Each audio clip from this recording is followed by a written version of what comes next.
Hello everyone, today is Thursday, May 28th. It's just a few minutes after the market close, and I traded my combine today and I hit my goal of $500. And the way I did this was I made a series of trades with very tight stops because the combines are really tight on the drawdowns. If you notice here, my drawdown today was only $85. And although I had quite a few trades, I had, let's just count the winners here. So this is one winner, 2, 3, 4, 5, 6, 7, 8, 9, 10. I had 10 winners, and I had 1, 2, 3, 4. That was a very small loser. 10 winners and 4 losers. So that's about a 60% win rate. So that's actually about a 70% win rate. Total of 14 trades, 10 winners, 4 losers. So I did that in a series of small trades and tight stops. And you can see my equity curve if I bunch up the chart here. There was an $85 drawdown, and then mostly up as I had a pretty solid win streak. Now, if I let the Autotrader trade, you can see here, I would have done pretty good, but in the interest of keeping your drawdowns low and having losers, I elected to kind of trade my own way. I did use the Autotrader. Basically, I used my trend line entry quite a bit. And I didn't record the video live because I just need to focus on my trading. I find it difficult to perform as I'm narrating. So here is the website for Leeloo Trading. It's leelootrading.com. And I basically compared them to some of the other combines, and I believe they offer the best combination of drawdown and rules, probably have the least amount of rules. And so this is the combine I did. I'm allowed a 2,500 max drawdown, no daily loss limit. So this is $170 a month, but their reset is only $75 a month. So it's very likely when you do a combine you'll have some resets. So it kind of makes up for it in the cost of the reset. And the reason I did this one instead of this one here is the larger drawdown and up to 8 contracts, which I'll never use. Trading a single contract is probably all I'll do. Once I get consistent, then maybe 2 contracts on certain instances. But I think Leeloo is pretty good so far. I want to make a video showing the differences between the combine companies.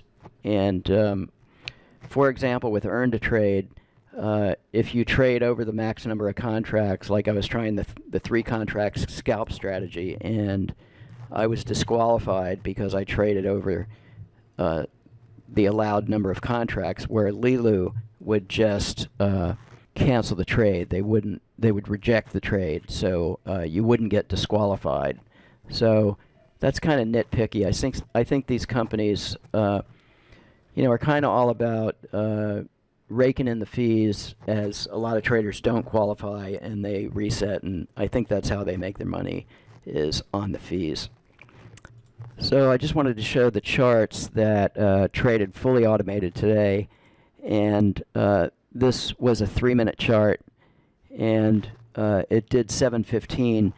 What's interesting about this is a 35 tick pullback. That's pretty substantial, and I came up with this idea because there's some nice swings on this chart, and you can see that there's often when there's a directional change, there's often a substantial pullback, and that certainly happened in this case. So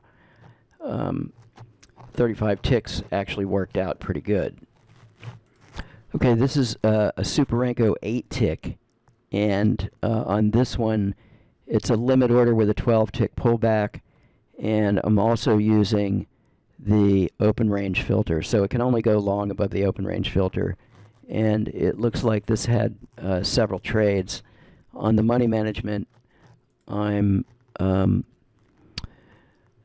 got pretty tight money management here, actually. Percent profit trail stop at 40 ticks, and then 85 ticks. So I got trail stopped out here, and it made some more trades. Another trade here. There was a loser, and then finally a couple of winners here that brought us up to our goal. So this took till 1 o'clock to do this.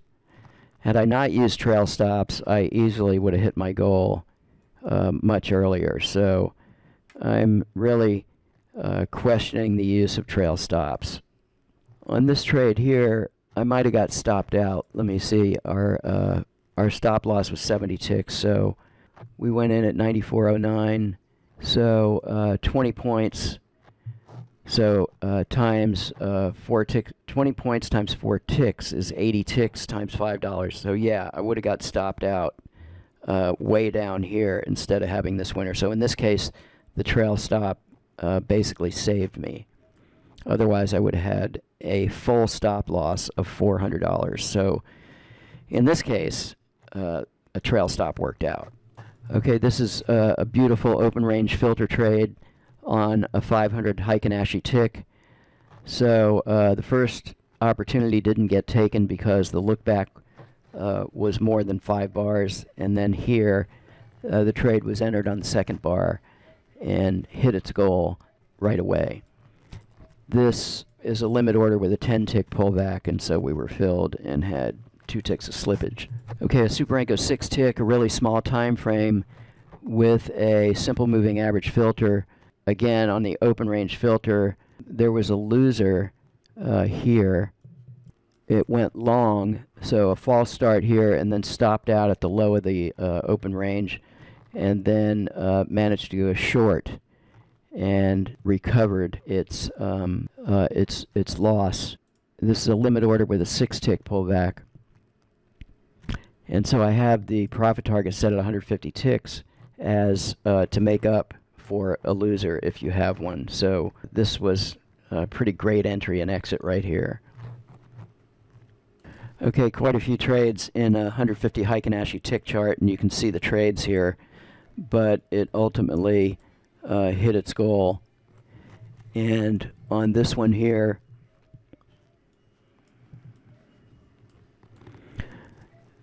you can see some of the trades here. On this one here, again, I have pretty tight money management at 40 ticks, which is $200, trailing by 3 bars, and then volatility stop.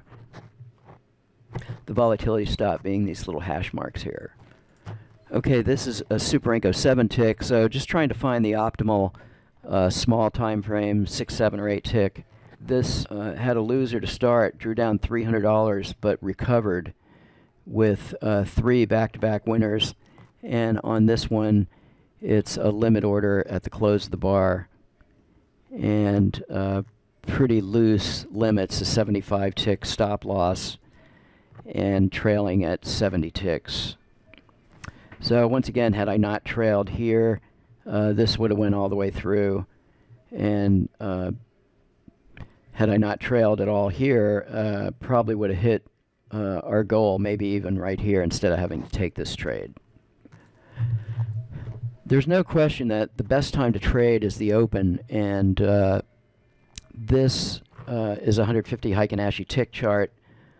These shaded blue lines is called to the tick indicator, and these are support and resistance lines, and I find them to be pretty accurate. So if you're interested in trading, you know, kind of like Trader Jim did, you know, trading the zones kind of method, this might work as zones to trade to and from. The hard part of trading that kind of method is knowing when the zone is support and when it's resistance. In any case, this hit its $500 goal, limit order with a 4-tick pullback, and pretty wide trail stop, trailing by the volatility stop at 80 ticks. And that kind of saved the day on this trade to a much deeper pullback, and then it entered again. Actually, it entered really soon here, still had this pullback, but had I not had any trail stop at all, it would have hit its goal in a single trade. Okay, a 987 tick chart on this. It had a couple of trades and ended up with 840 for the day, just shy of its goal. Okay, the NASDAQ on a 1-minute chart has been doing quite well, but it's difficult to have, you know, like this much profit here and then, you know, give it back. So on this one here, it's a limit order with a 10-tick pullback, trailing by the volatility stop at 150 ticks, which is $750. So this was basically 9,300 to a high of 94.14. This was 500 ticks. I don't know. No, 9,400 to 94.14. So this was about 75 ticks. So we got stopped out. Basically, we're not using any filters here. It got stopped out because of red bars. And anyway, there was 3 trades here, and this ultimately hit its goal. I've been testing the bonds with the Autotrader, and this has been going pretty well. Even though this had a loss of a couple of ticks, its max profit today was just shy of its goal down here. It has a goal of 500, so I think it was about 400 right here.